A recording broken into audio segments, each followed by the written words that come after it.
അതേ 1990കളുടെ തുടക്കം ഇന്ത്യയെ സംബന്ധിച്ചിടത്തോളം പ്രധാനമാണ്.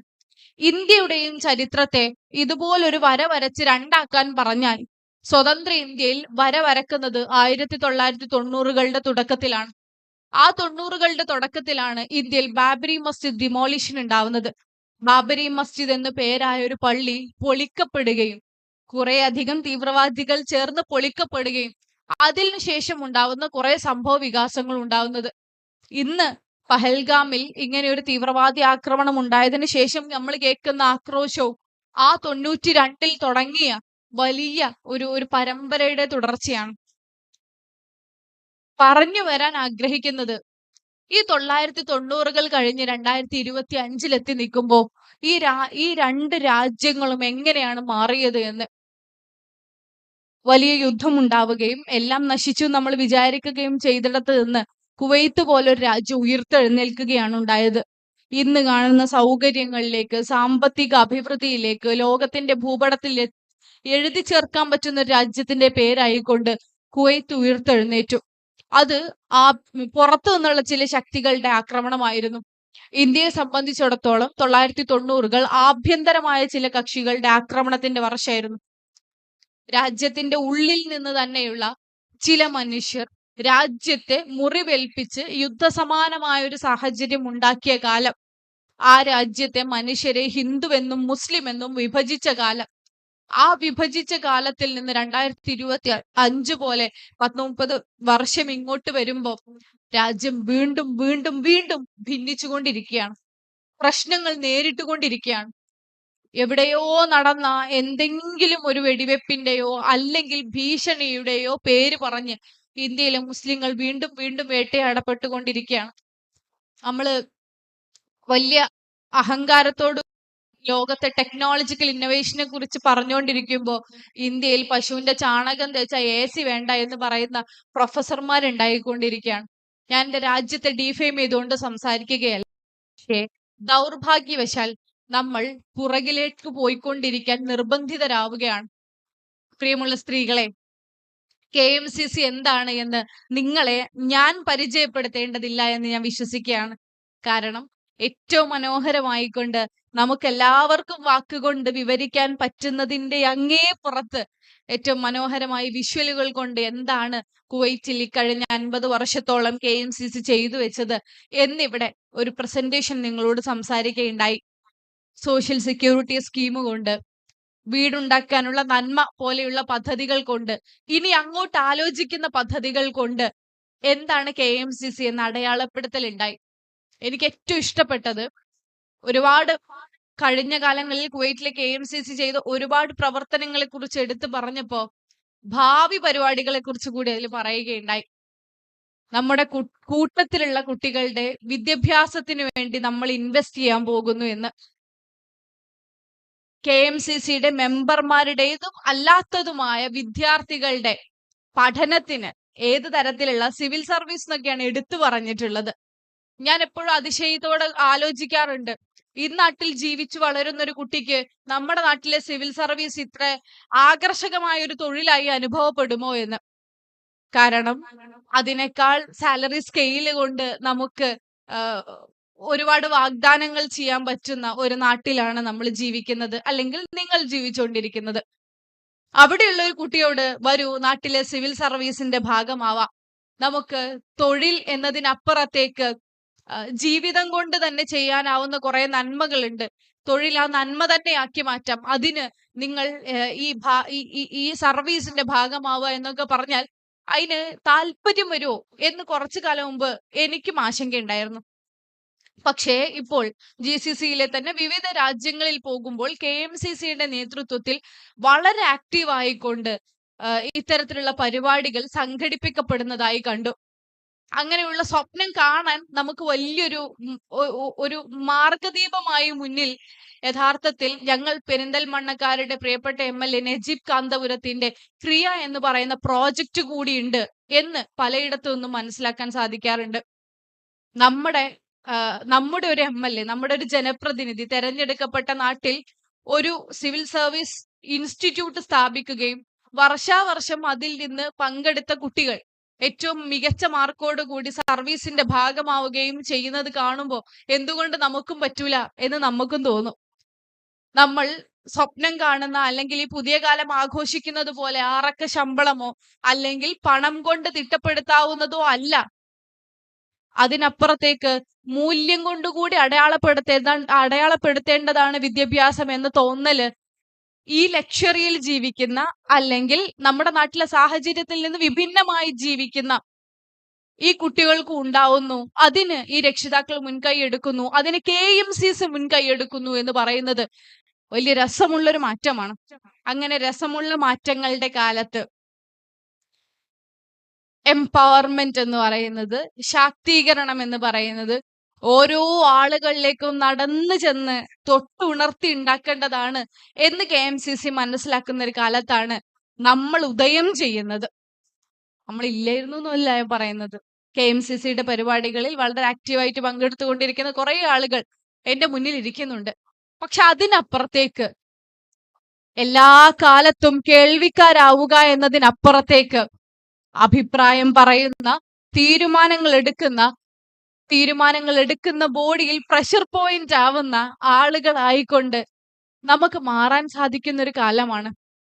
എന്തുകൊണ്ടല്ല KMCC എന്ന് പറയുന്നത് ഈ നാട്ടിൽ ചാരിറ്റി പ്രവർത്തനങ്ങൾ നടത്തുന്ന, രാഷ്ട്രീയ പ്രവർത്തനങ്ങൾ നടത്തുന്ന ഒരുപാട് മനുഷ്യന്മാരുടെ ജീവിതത്തെ സ്വാധീനിക്കുന്ന ഒരു സംഘടനയാണല്ലോ.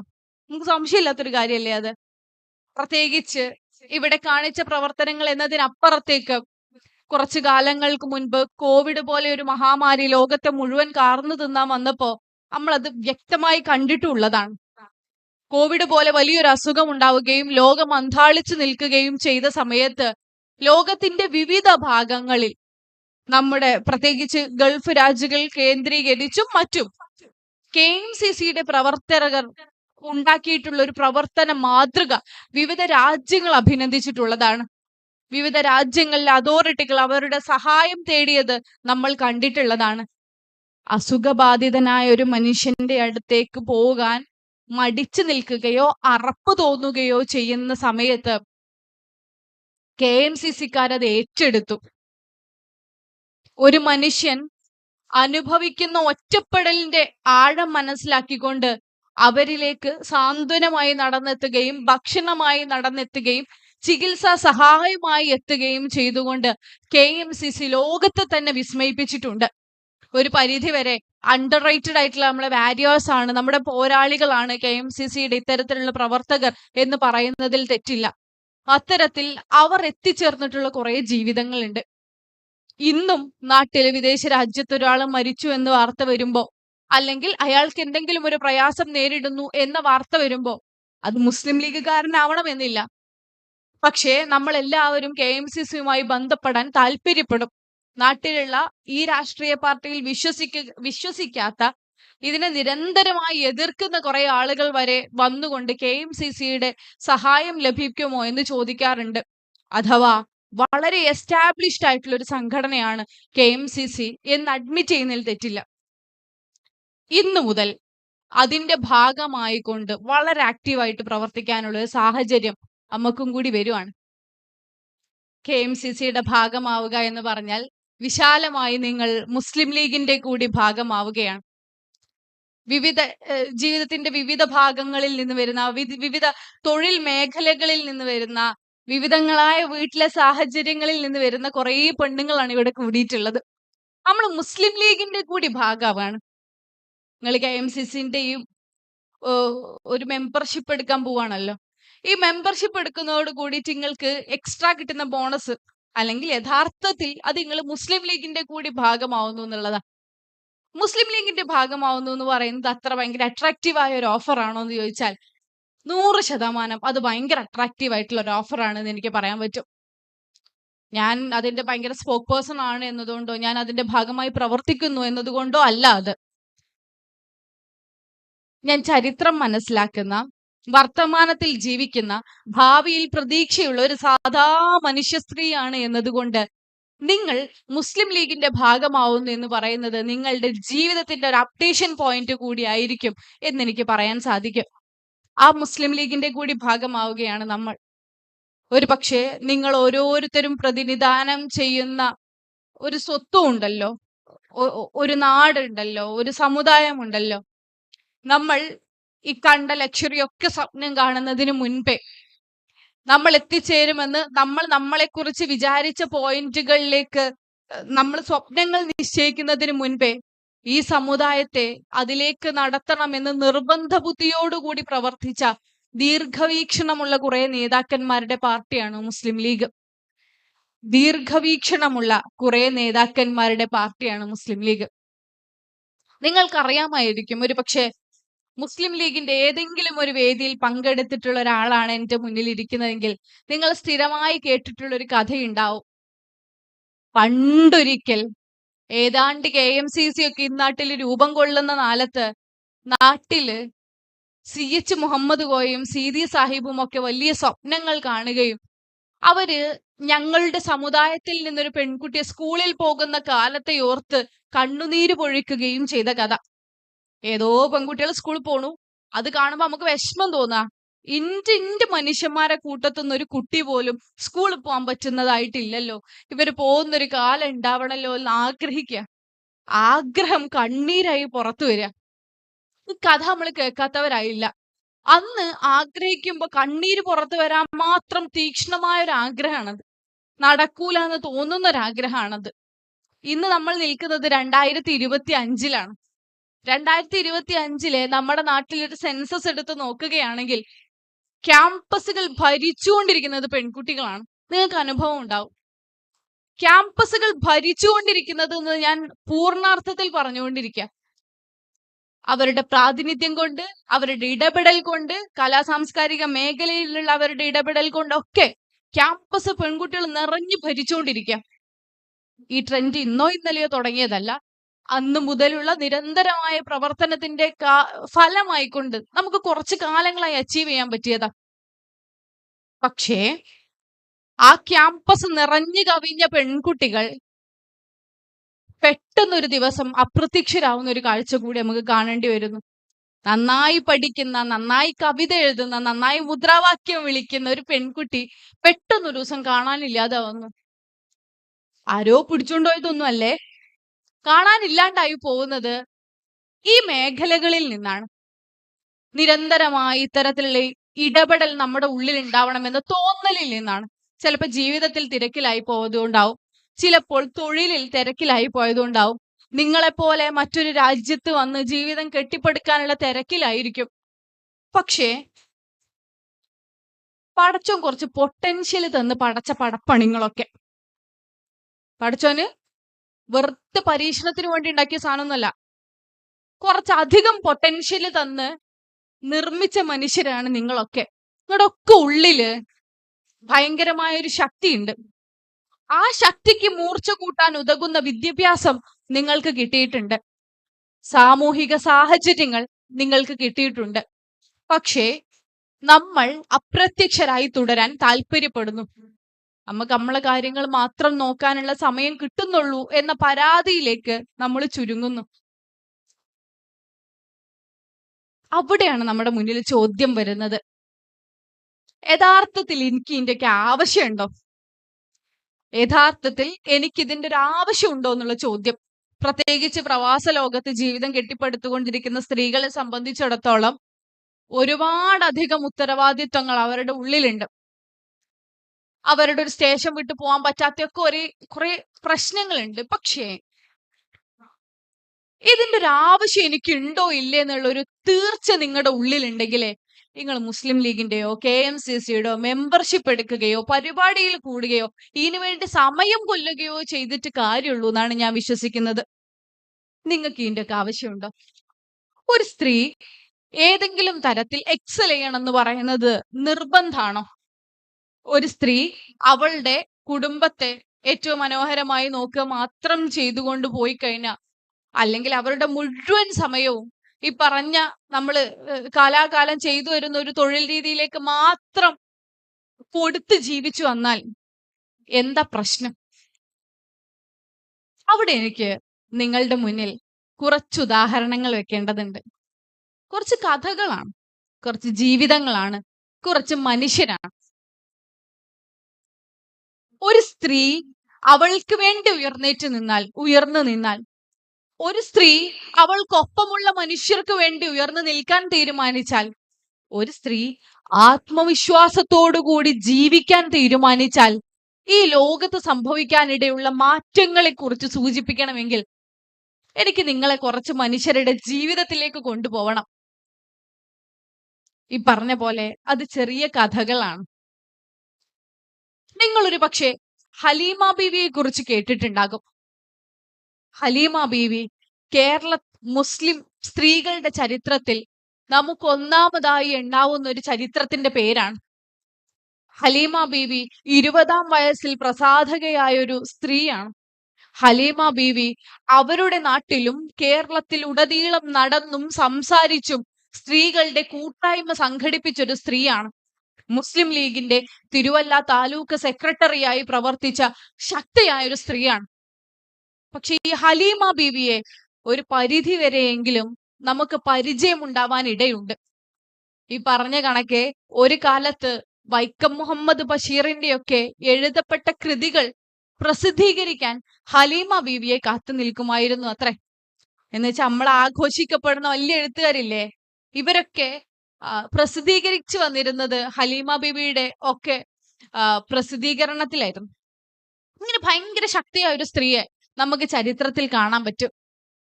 പക്ഷെ ഞാൻ പറയുന്നത് ഹലീമ ബീവിയെ കുറിച്ചല്ല. എനിക്ക് നിങ്ങളോട് ഓർമ്മിപ്പിക്കാനുള്ളത് ഹലീമ ബീവിയെ കുറിച്ചല്ല. പകരം അവരുടെ ചരിത്രം അന്വേഷിച്ചു പോയാൽ കണ്ടെത്താവുന്ന മറ്റൊരു സ്ത്രീയെ കുറിച്ചാണ്. ആ സ്ത്രീയുടെ പേര് മെയ്തീൻ ബീവി എന്നാണ്. മെയ്തീൻ എന്നൊക്കെ നമ്മളെ നാട്ടിൽ ആണുങ്ങൾക്ക് പറയുന്ന പേര്. ഞാൻ വിചാരിച്ചു എന്തേക്കും ഇവരെ ശരിക്കുള്ള പേര്. പക്ഷെ അവരെ പറ്റി പഠിച്ച പുസ്തകത്തില് മെയ്തീൻ ബീവി എന്ന് എഴുതി കണ്ടിട്ടുള്ളത്. അപ്പൊ ആരാന്നറിയോ ഈ മെയ്തീൻ ബീവി? ഹലീമ ബീവിന്റെ ഉമ്മ. ഹലീമ ബീവിന്റെ ഉമ്മയാണ് എന്നതിനപ്പുറത്തേക്ക് വളരെ ചെറുപ്പത്തിൽ തന്നെ ഭർത്താവ് ഹലീമ ബീവിക്ക് വളരെ ചെറുതായിരിക്കുമ്പോ തന്നെ ഓരോ ഉപ്പ മരിച്ചു പോകുന്നുണ്ട്. അങ്ങനെ മരിച്ചുപോയി ഏകദേശം 7 കുട്ടികളോളം ഉണ്ട് മെയ്തീൻ ബീവിക്ക്.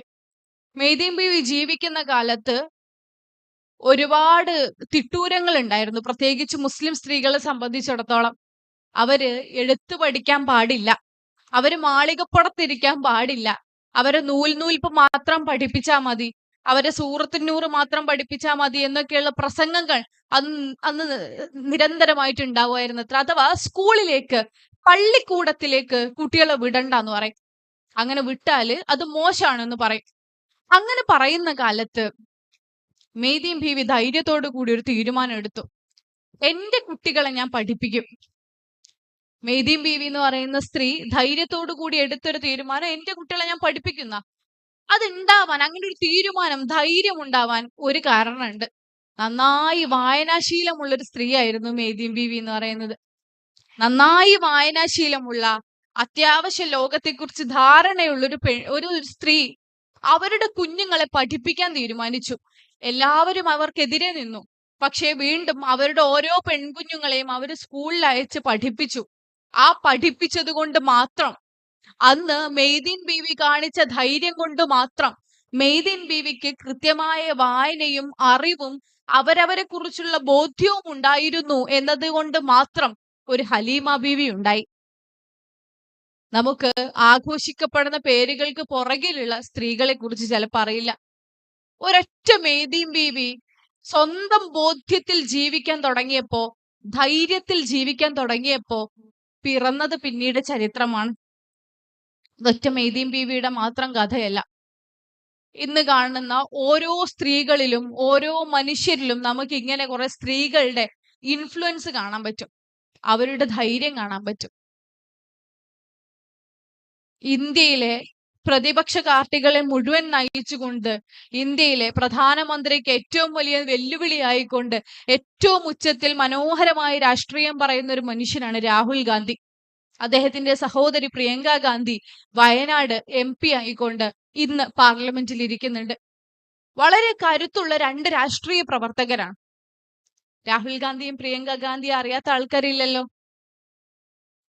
ഇങ്ങനെ കരുത്തുള്ള 2 മനുഷ്യർ പിറവിയെടുക്കുന്നതിന് കാരണക്കാരിയായ മറ്റൊരു സ്ത്രീയുണ്ട്. സ്വാഭാവികമായും അവരുടെ അമ്മയാന്ന് പറയാം, സോണിയാഗാന്ധി. പക്ഷെ സോണിയാഗാന്ധി അവർക്ക് പിറവി കൊടുത്തു എന്നതുകൊണ്ട് മാത്രമല്ല ഞാൻ എന്ന് പേരെടുത്ത് പറയുന്നത്. പകരം ഒരു പരിധിവരെ അവരുടെ ജീവിതകാലം മുഴുവൻ ദുരന്തങ്ങൾ അനുഭവിക്കേണ്ടി വന്ന ഒരു സ്ത്രീയായിരുന്നു സോണിയാഗാന്ധി.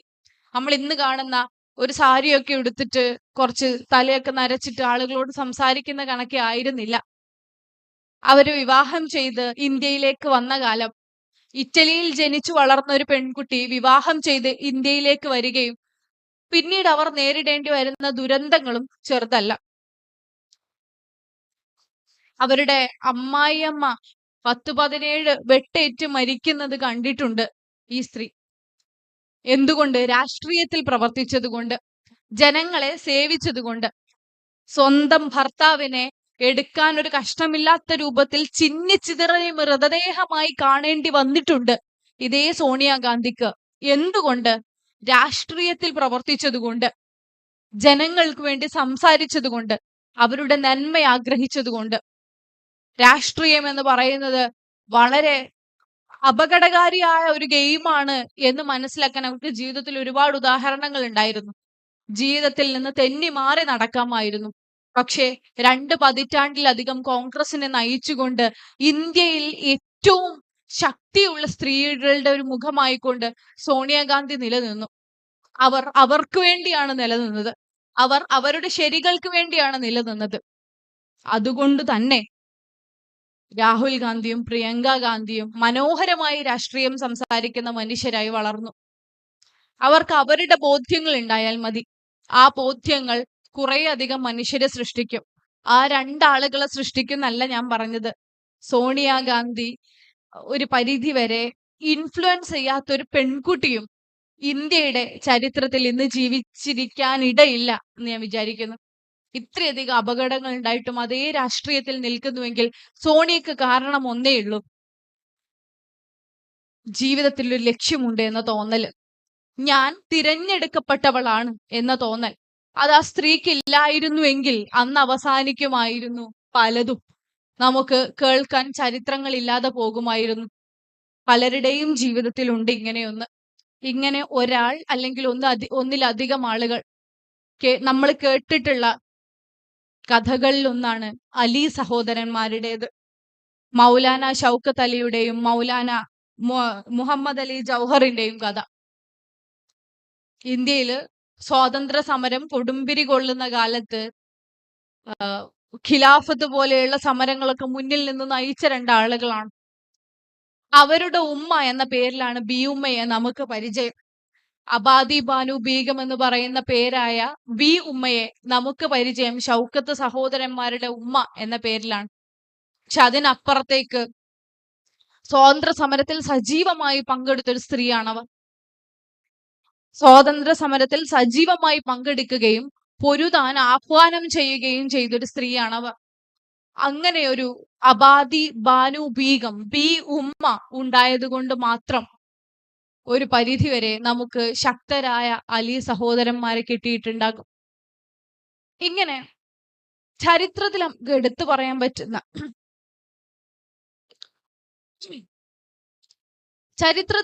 എടുത്തു പറയാൻ പറ്റുന്ന പേരുകൾ ഒരുപാടുണ്ട്.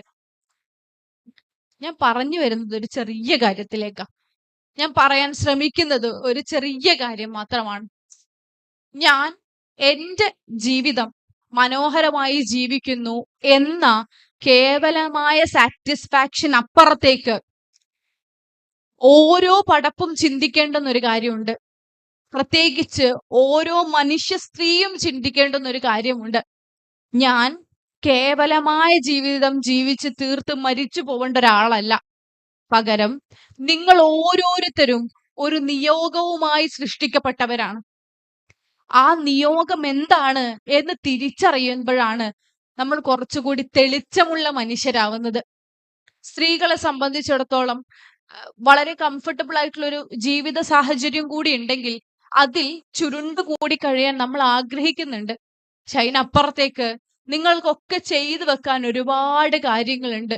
ഈ സമൂഹം നിങ്ങളെ കാത്തിരിക്കുന്നുണ്ട്.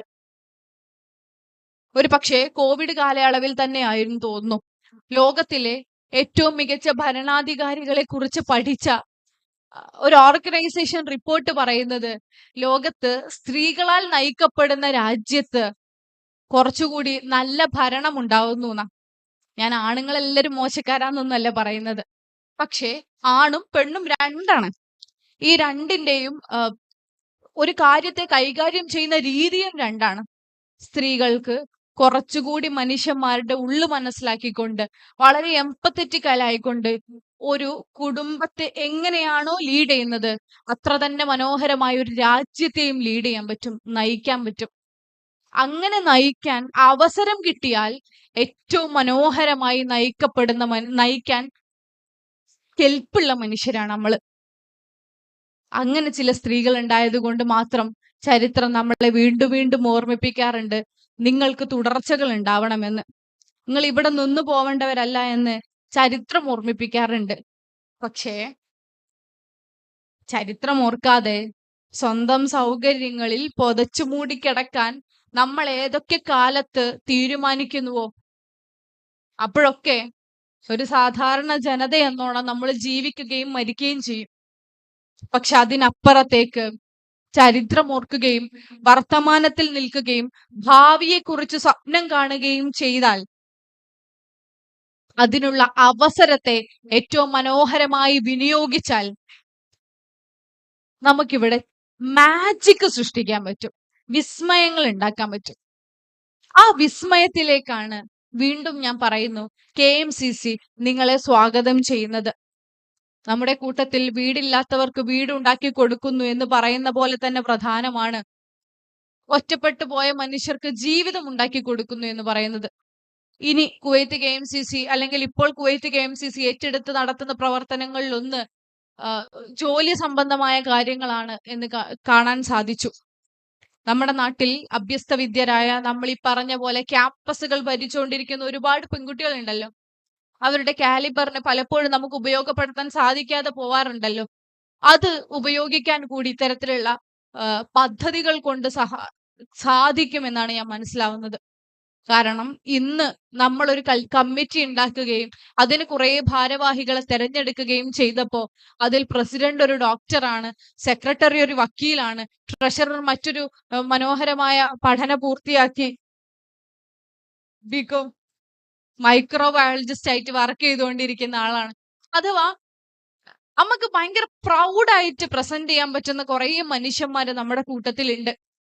ഇവർക്കൊക്കെ ഇവരുടെ തൊഴിലിടങ്ങളിലേക്ക് ഒതുങ്ങി ജീവിക്കാൻ എളുപ്പമാണ്. പക്ഷെ അതിനപ്പുറത്തേക്ക് അവർ KMCCയോടൊപ്പം നിൽക്കാൻ തീരുമാനിക്കുന്നു, അല്ലെങ്കിൽ നിങ്ങൾ KMCCയോടൊപ്പം നിൽക്കാൻ തീരുമാനിക്കുന്നു, അഥവാ നിങ്ങൾ ആഴമുള്ള മനുഷ്യരായി തീരാൻ തീരുമാനിക്കുന്നു. ഭയങ്കര ലെയറുള്ള ആൾക്കാരാവുകയാണ്. നിങ്ങൾ കുറച്ചും കൂടി ഉത്തരവാദിത്വങ്ങൾ ഏറ്റെടുക്കുകയാണ്. നിങ്ങൾ കുറച്ചുകൂടി രാഷ്ട്രീയ ബോധ്യമുള്ള മനുഷ്യരായി തീരുകയാണ്. അങ്ങനെ ആയിത്തീർന്നാൽ ഇനി വരുന്ന ഒരു തലമുറക്കും കുറച്ചും കൂടി മനോഹരമായി ജീവിക്കാനുള്ള ഒരു സാഹചര്യം നെയ്തെടുക്കുകയാണ്. ആ ലെയറുള്ള മനുഷ്യരാവുക എന്നതിന് ഒരുപാട് കാര്യമുണ്ട്. നമ്മള് പറഞ്ഞ പോലെ വീണ്ടും ഞാൻ ആവർത്തിക്കാം, നമ്മള് പകൽഹാമിനെ കശ്മീരിനെ പറഞ്ഞുകൊണ്ടാ തുടങ്ങിയത്. ഇന്ത്യ ഇന്ന് ചർച്ച ചെയ്തുകൊണ്ടിരിക്കുന്ന ഏറ്റവും വലിയ വിഷയം ഈ കശ്മീരിലേക്കുള്ള ഭീകരരുടെ അധിനിവേശവും അവിടെ വെച്ചുണ്ടായ ഭീകരാക്രമണവും തന്നെയാണ്. നമ്മൾ എല്ലാവരും അതിനെ അപലപിക്കുകയും അവരുടെ വ്യസനത്തിൽ പങ്കുചേരുകയും ചെയ്യുന്നു. എന്നാൽ അതിനപ്പുറത്തേക്ക് ഇന്ത്യയിൽ നടക്കുന്ന ചർച്ച എന്താണെന്ന് നിങ്ങൾ അറിയുന്നുണ്ടോ? അതിനപ്പുറത്തേക്ക് ഇന്ത്യയിൽ നടക്കുന്ന ചർച്ച കൃത്യമായ ഒരു മുസ്ലിം വിരോധം ഉണ്ടാക്കലാണ്. ഒരു മുസ്ലിം വിരോധം ഉണ്ടാക്കുക, കുറെ മുസ്ലിങ്ങൾ വന്നു കൊന്നു, മുസ്ലിങ്ങളെ വെറുതെ വിട്ടു കൊന്നു, അതുകൊണ്ട് ലോകത്തുള്ള എല്ലാ മുസ്ലിങ്ങളും തീവ്രവാദികളാണ്, ഇന്ത്യയിലുള്ള എല്ലാ മുസ്ലിങ്ങളും ആ തീവ്രവാദികളുടെ പിന്തുടർച്ചക്കാരാണ് എന്നൊരു പറച്ചിലാണ് ഇന്ത്യയിൽ ഇന്ന് ഏറ്റവും കൂടുതൽ അലയടിക്കുന്നത്. റിപ്പബ്ലിക് TV പോലെയുള്ള CNN പോലെയുള്ള ഇന്ത്യയിലെ ദേശീയ മാധ്യമങ്ങളൊക്കെ ആ അട്ടഹാസം അല്ലെങ്കിൽ ആ ഒരു വലിയ ചർച്ച കൂടുതൽ ഉണ്ടാക്കിക്കൊണ്ടിരിക്കുകയാണ്. ഇതിന്റെ ഒരു ചരിത്രപരമായ പശ്ചാത്തലം പരിശോധിക്കുകയാണെങ്കിൽ ഇത് ഇന്നോ ഇന്നലെയോ തുടങ്ങിയതൊന്നുമല്ല. ഇന്ത്യയിൽ മുസ്ലിങ്ങളായ മനുഷ്യരെ പ്രതിസ്ഥാനത്ത് നിർത്തുന്ന ഈ പ്രവണത ഇന്നോ ഇന്നലെയോ തുടങ്ങിയതല്ല. അക്കാര്യം പറയുമ്പോൾ ഒരുപക്ഷെ നിങ്ങളുടെ രാജ്യമായ കുവൈത്തിനും അല്ലെങ്കിൽ നിങ്ങൾ ജീവിച്ചുകൊണ്ടിരിക്കുന്ന കുവൈത്തിനും നമ്മൾ ബിലോങ് ചെയ്യുന്ന നമ്മൾ ജനിച്ചു വളർന്ന ഇന്ത്യക്കും ഒരു സാമ്യത ഉണ്ട് എന്ന് തോന്നാറുണ്ട്. 1990കളുടെ തുടക്കത്തിലാണ് ഇവിടെ ഗൾഫ് വാർ ഉണ്ടാവുന്നത്. കുവൈത്ത് പൂർണ്ണമായും നശിച്ചു എന്ന് രാജ്യം അല്ലെങ്കിൽ ലോകം വിധിയെഴുതിയ ഒരു വലിയ യുദ്ധം ഈ നാട്ടിൽ ഉണ്ടാവുന്നത് 1990കളുടെ തുടക്കത്തിലാണ്. ഈ രാജ്യത്തിന്റെ ചരിത്രം എടുത്താൽ, കുവൈറ്റിന്റെ ചരിത്രം എടുത്താൽ ഏറ്റവും വലിയൊരു ടേണിംഗ് പോയിന്റ് ആണ് 90കളുടെ തുടക്കത്തിലുള്ള ഈ യുദ്ധം എന്ന് പറയുന്നത്. ആ യുദ്ധത്തോടു കൂടി നശിച്ച അല്ലെങ്കിൽ ഒരു പരിധി വരെ ഇൻഫ്രാസ്ട്രക്ചറും ആളുകളും ഒക്കെ നശിച്ച ഒരു രാജ്യത്ത് നിന്ന് ഇന്നത്തേക്കുള്ള ഒരു മാറ്റം. അതേ 1990കളുടെ തുടക്കം ഇന്ത്യയെ സംബന്ധിച്ചിടത്തോളം പ്രധാനമാണ്. ഇന്ത്യയുടെയും ചരിത്രത്തെ ഇതുപോലൊരു വര വരച്ച് രണ്ടാക്കാൻ പറഞ്ഞാൽ സ്വതന്ത്ര ഇന്ത്യയിൽ വര വരക്കുന്നത് 1990കളുടെ തുടക്കത്തിലാണ്. ആ 90കളുടെ തുടക്കത്തിലാണ് ഇന്ത്യയിൽ ബാബരി മസ്ജിദ് ഡിമോളിഷൻ ഉണ്ടാവുന്നത്. ബാബരി മസ്ജിദ് എന്ന് പേരായ ഒരു പള്ളി പൊളിക്കപ്പെടുകയും കുറെ അധികം തീവ്രവാദികൾ ചേർന്ന് പൊളിക്കപ്പെടുകയും അതിനുശേഷം ഉണ്ടാവുന്ന കുറെ സംഭവ വികാസങ്ങൾ ഉണ്ടാവുന്നത്.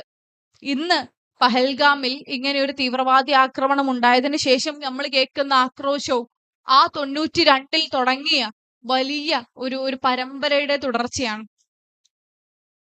പറഞ്ഞു വരാൻ ആഗ്രഹിക്കുന്നത്, ഈ 1990കൾ കഴിഞ്ഞ് 2025 നിൽക്കുമ്പോൾ ഈ രണ്ട് രാജ്യങ്ങളും എങ്ങനെയാണ് മാറിയത് എന്ന്. വലിയ യുദ്ധം ഉണ്ടാവുകയും എല്ലാം നശിച്ചു നമ്മൾ വിചാരിക്കുകയും ചെയ്തിടത്ത് നിന്ന് കുവൈത്ത് പോലൊരു രാജ്യം ഉയർത്തെഴുന്നേൽക്കുകയാണ് ഉണ്ടായത്. ഇന്ന് കാണുന്ന സൗകര്യങ്ങളിലേക്ക്, സാമ്പത്തിക അഭിവൃദ്ധിയിലേക്ക്, ലോകത്തിന്റെ ഭൂപടത്തിൽ എഴുതി ചേർക്കാൻ പറ്റുന്ന ഒരു രാജ്യത്തിന്റെ പേരായിക്കൊണ്ട് കുവൈത്ത് ഉയർത്തെഴുന്നേറ്റു. അത് പുറത്തു നിന്നുള്ള ചില ശക്തികളുടെ ആക്രമണമായിരുന്നു. ഇന്ത്യയെ സംബന്ധിച്ചിടത്തോളം 1990കൾ ആഭ്യന്തരമായ ചില കക്ഷികളുടെ ആക്രമണത്തിന്റെ വർഷമായിരുന്നു. രാജ്യത്തിന്റെ ഉള്ളിൽ നിന്ന് തന്നെയുള്ള ചില മനുഷ്യർ രാജ്യത്തെ മുറിവേൽപ്പിച്ച് യുദ്ധസമാനമായ ഒരു സാഹചര്യം ഉണ്ടാക്കിയ കാലം, ആ രാജ്യത്തെ മനുഷ്യരെ ഹിന്ദുവെന്നും മുസ്ലിം എന്നും വിഭജിച്ച കാലം, ആ വിഭജിച്ച കാലത്തിൽ നിന്ന് 2025 പോലെ 30 വർഷം ഇങ്ങോട്ട് വരുമ്പോൾ രാജ്യം വീണ്ടും വീണ്ടും വീണ്ടും ഭിന്നിച്ചുകൊണ്ടിരിക്കുകയാണ്. പ്രശ്നങ്ങൾ നേരിട്ടുകൊണ്ടിരിക്കുകയാണ്.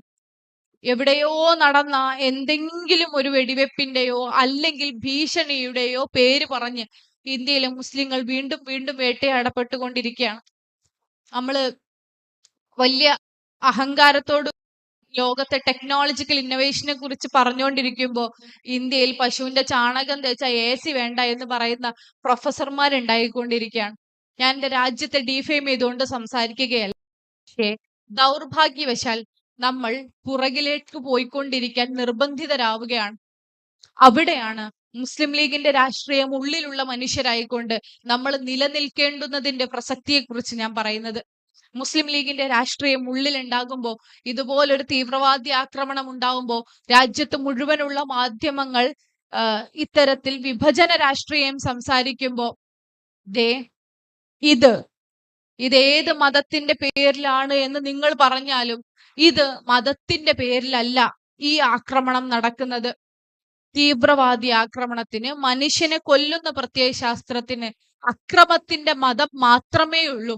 ഇവിടെ നിങ്ങൾ ഒരു മതത്തെ പ്രതിസ്ഥാനത്ത് നിർത്തേണ്ട എന്ന് പറഞ്ഞുകൊണ്ട് സാദിഖ് അലി ശിഹാബ് തങ്ങൾ, ബഹുമാന്യനായ മുസ്ലിം ലീഗിന്റെ സംസ്ഥാന പ്രസിഡന്റ് സാദിഖ് അലി ശിഹാബ് തങ്ങൾ മുന്നോട്ട് വന്ന ഒരു വരവുണ്ട്. ആ വരവ് ഒരു സ്റ്റേറ്റ്മെന്റ് ആണ്.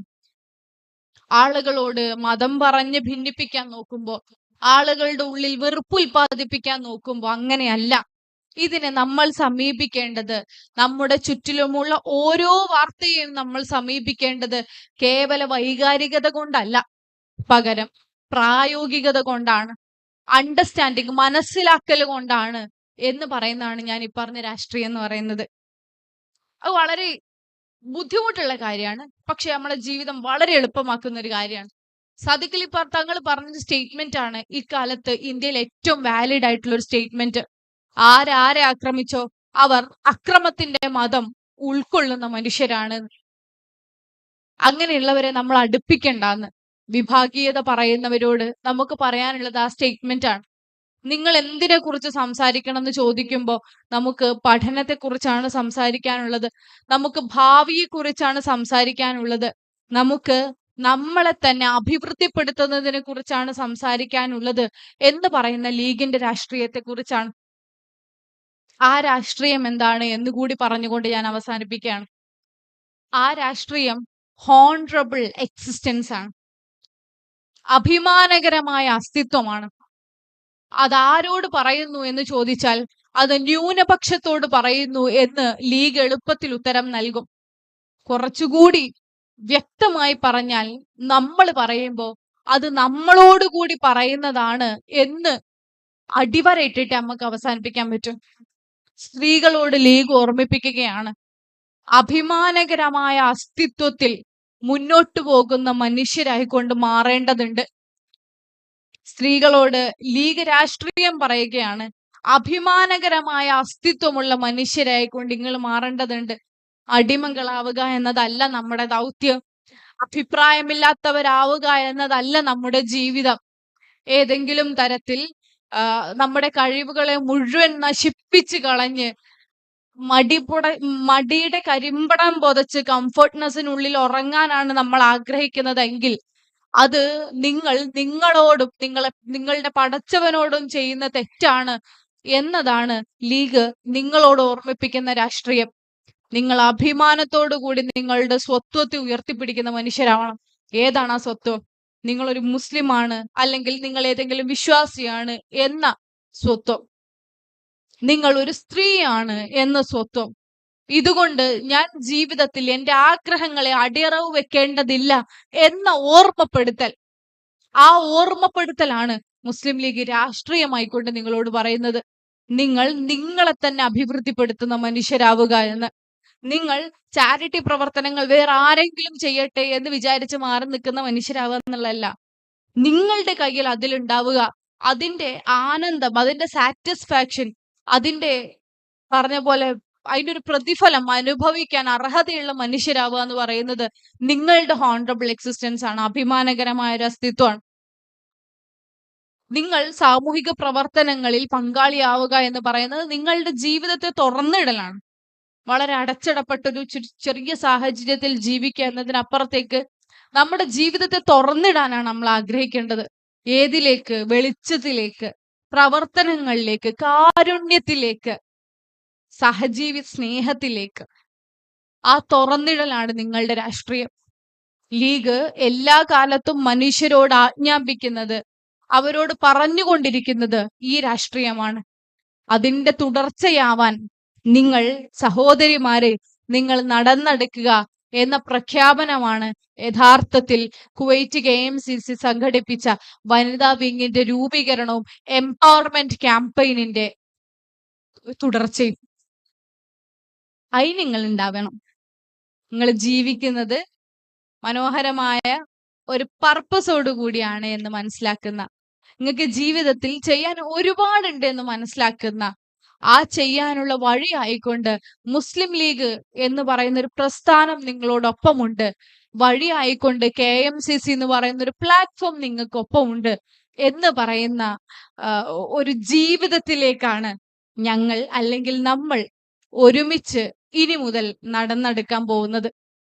നിങ്ങൾ ഇപ്പോഴുള്ളതിനേക്കാളും ഒന്നുകൂടി ലെവലപ്പ് ആയിട്ടുള്ള ഒരു ജീവിതത്തിലേക്ക് ഇന്ന് മുതൽ, ഈ വേദി വിട്ടിറങ്ങുന്നത് മുതൽ മാറുന്ന മനുഷ്യരാവണം.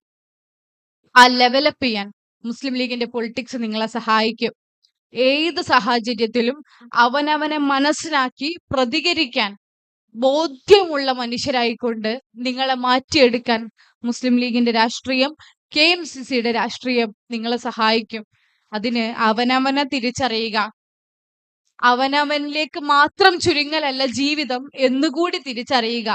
ഒരു സാമൂഹിക ജീവി ആയിക്കൊണ്ട് നിങ്ങൾക്ക് ചെയ്യാൻ ഉത്തരവാദിത്വങ്ങൾ ഏറെയുണ്ട് എന്ന് മനസ്സിലാക്കുക. ആ ഉത്തരവാദിത്വങ്ങൾ നിർവഹിക്കാൻ വഴികൾ ഏറെയുണ്ടെങ്കിലും ഏറ്റവും മനോഹരമായ പാത ഇതാ മുസ്ലിം ലീഗ് മുന്നിൽ വരച്ചു കാണിക്കുന്നതാണ് എന്ന് മനസ്സിലാക്കിക്കൊണ്ട് മുന്നേറുക. അതിനുള്ള ഗ്യാരണ്ടി ഇന്ന് ഈ വേദിയിൽ നിങ്ങൾക്ക് മുന്നിൽ നൽകിക്കൊണ്ട് മാത്രം ഞാൻ എൻ്റെ വാക്കുകൾ അവസാനിപ്പിക്കുന്നുള്ളൂ. ആ ഗ്യാരണ്ടി ഞാൻ നിങ്ങൾക്ക് മുന്നിൽ വെക്കുന്നു. നിങ്ങളുടെ ജീവിതം ഉറപ്പാണ്. കുറച്ചുകൂടി ആനന്ദത്തിന്റെയും കുറച്ചുകൂടി ഉത്തരവാദിത്വങ്ങളുടെയും കുറച്ചുകൂടി വലിയ സ്വപ്നങ്ങളുടേതുമായി തീരും. നിങ്ങൾ ഒരാൾ അങ്ങനെ ഉയർത്തെഴുന്നേൽക്കാൻ തീരുമാനിച്ചാൽ നിങ്ങൾക്ക് ഒരുപാട് മനുഷ്യരെ അതുപോലെ സ്വാധീനിക്കാൻ സാധിക്കും. ഞാൻ ഒരു സ്ത്രീയുടെ കൂടി കഥ പറഞ്ഞുകൊണ്ട് അവസാനിപ്പിക്കാം. ഒരൊറ്റ സ്ത്രീയുടെ കൂടി കഥ പറഞ്ഞുകൊണ്ട്. ഇതുപോലെ നിങ്ങളെപ്പോലെ എന്നെപ്പോലെ വളരെ സന്തോഷകരമായ സാഹചര്യത്തിൽ ജീവിച്ചിരുന്നൊരു സ്ത്രീ അതിനപ്പുറത്തേക്ക് എൻ്റെ ഉള്ളില് ഒരാഗ്രഹമുണ്ട് എന്ന് മനസ്സിലാക്കുകയും ആ ആഗ്രഹത്തിനൊപ്പം ജീവിക്കാൻ തീരുമാനിക്കുകയും ചെയ്തുകൊണ്ട് ഒരു ടെന്നീസ് കോച്ചായി ജീവിതം മുന്നോട്ട് കൊണ്ടുപോകുന്നു. ആ ടെന്നീസ് കോച്ച് തൻ്റെ ഉള്ളിൽ പെണ്ണുങ്ങൾ പ്രത്യേകത നമ്മളെ ഉള്ളിൽ ആഗ്രഹം ഉണ്ടായാൽ മതി. നമ്മൾ പറഞ്ഞുകൊണ്ടിരിക്കേണ്ട, അതിങ്ങനെ പുറത്തേക്ക് അറിയാണ്ട് ഇങ്ങനെ സ്പ്രെഡ് ആയിക്കൊണ്ടിരിക്കും. ആ ആഗ്രഹം സ്പ്രെഡ് ആയതുകൊണ്ട് തന്നെ ആയിരിക്കും അവരുടെ 2 മക്കളും അവരുടെ കീഴിൽ തന്നെ പരിശീലനം നേടാൻ തുടങ്ങി. അവരുടെ 2 പെൺകുട്ടികൾ ആ അമ്മയുടെ കീഴിൽ തന്നെ പരിശീലനം നേടാൻ തുടങ്ങി. അങ്ങനെ ടെന്നീസ് പരിശീലനം കിട്ടിയ ആ പെൺകുട്ടികള് അല്ലെങ്കിൽ സ്പോർട്സിൽ പരിശീലനം കിട്ടിയ ആ പെൺകുട്ടികൾ പിന്നീട് അവർ പ്രതിനിധീകരിക്കുന്ന മേഖലയിൽ ഏറ്റവും വലിയ പുരസ്കാരങ്ങൾ നിരന്തരമായി വാങ്ങാൻ തുടങ്ങി. ഒളിമ്പിക്സ് പുരസ്കാരങ്ങൾ അവരുടെ പേരിലാക്കിയ 2 സ്പോർട്സ് പേഴ്സൺ ആയിക്കൊണ്ട് ആ 2 പെൺകുട്ടികളും പിന്നീട് ജീവിതത്തിൽ മാറി. അമ്മയുടെ പേര് ഓറസിൻ പ്രൈസ് എന്നും മക്കളുടെ പേര് സെറീന വില്യംസ് എന്നും വീനസ് വില്യംസ് എന്നുമാണ്. നിങ്ങളൊരു ആഗ്രഹവുമായി ജീവിച്ചാൽ, ആ ആഗ്രഹത്തിന് വേണ്ടി നിങ്ങളുടെ വഴി കണ്ടെത്തിയാൽ ആ വഴിയെ നടന്നു വരാൻ തലമുറകൾ ഏറെ ഉണ്ടാകും. നിങ്ങളത് നിങ്ങളോടും നിങ്ങളുടെ സമൂഹത്തോടും സമുദായത്തോടും അടുത്ത തലമുറയോടെയും ചെയ്യുന്ന നീതിയാണ്. ആ നീതിയിലേക്ക് KMCC ഒരു ചാലക ശക്തി ആയിക്കൊണ്ടുണ്ടാവട്ടെ. മുസ്ലിം ലീഗിന്റെ രാഷ്ട്രീയം അഭിമാനകരമായ ഒരു അസ്തിത്വം എന്ന രാഷ്ട്രീയ ബോധ്യം നിങ്ങളിൽ ഉണ്ടാവട്ടെ. ആരുടെ മുന്നിലും അവനവന്റെ രാഷ്ട്രീയവും അവനവന്റെ സ്വത്വവും അവനവന്റെ ഇഷ്ടങ്ങളും തിരിച്ച് ഉറച്ചു പറയാൻ പറ്റുന്ന മനുഷ്യരായിക്കൊണ്ട് ഒരുമിച്ച് വിവിധങ്ങളായ പ്രവർത്തനങ്ങളിലൂടെ മുന്നോട്ട് പോകാൻ നമുക്ക് സാധിക്കട്ടെ. തുറവികളുള്ള കുറച്ചും കൂടി മനോഹരമായ ഒരു ജീവിതം നിങ്ങൾക്ക് ഉണ്ടാവട്ടെ എന്ന് മാത്രം ആശംസിച്ചുകൊണ്ട് ഞാൻ എൻ്റെ വാക്കുകൾ ഉപസംഹരിക്കുന്നു.